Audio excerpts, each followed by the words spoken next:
Hey everyone, and welcome back to my monthly market update. Today we're going to be diving into October, where we're seeing the continued trend of a market in decline. Braden here from Royal LePage Little Oak, and let's get right into it. In October, the Fraser Valley market faced headwinds as both property sales and new listings faced a decline. Transactions dropped by 12% since September, marking the fourth consecutive monthly decrease, and new listings fell by 11%, creating a trend since their peak in May. The impact of these high interest rates is apparent in the marketplace, reflecting the cautious approach of consumers in making real estate related decisions.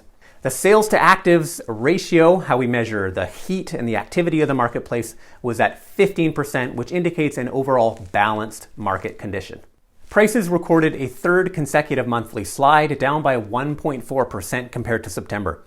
Specifically, single-family detached homes decreased by 1.5%, townhomes were down by about 0.4%, and apartments and condos experienced a marginal 0.1% dip.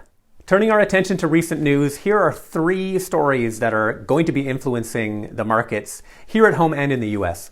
For starters, is government spending causing inflation? Budgets of the provincial and federal governments are expected to increase by about 2.5% in 2024. Now, the governor of the Bank of Canada himself has said that government spending could get in the way of returning inflation to target. So that's a big story. These governments really need to curtail their spending. South of the border, Federal Reserve Chair Jerome Powell has signaled his openness to additional interest rate hikes to combat inflation.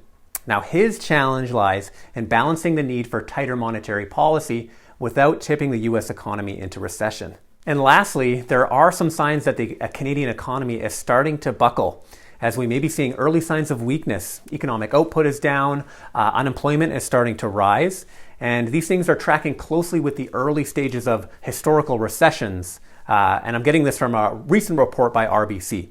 So we may, according to their analysis, start to see rate cuts by as early as the second half of 2024. So definitely keep your eyes open for that one. Well, that wraps up our monthly market update. Remember, knowledge is your greatest asset in the real estate market. If you have any questions or need guidance, please don't hesitate to reach out. Thanks so much for joining me, and I'll see you soon.